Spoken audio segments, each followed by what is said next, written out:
السلام عليكم.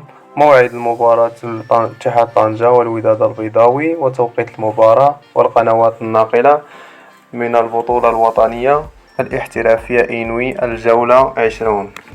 يحتل فريق الوداد البيضاوي المركز الثاني من البطولة الوطنية الاحترافية إنوي القسم الأول، بينما يحتل الفريق اتحاد طنجة المركز الأخير ب8 نقاط، بينما سيواجه الوداد البيضاوي اتحاد طنجة برسم الجولة 20 من البطولة الوطنية الاحترافية إنوي القسم الأول يوم الثلاثاء 14 مارس على ملعب المركب الرياضي محمد الخامس الساعة 6:15 بتوقيت المغرب تونس الجزائر، على الساعة 7:15 بتوقيت مصر، وعلى الساعة 8:15 بتوقيت السعودية إن شاء الله.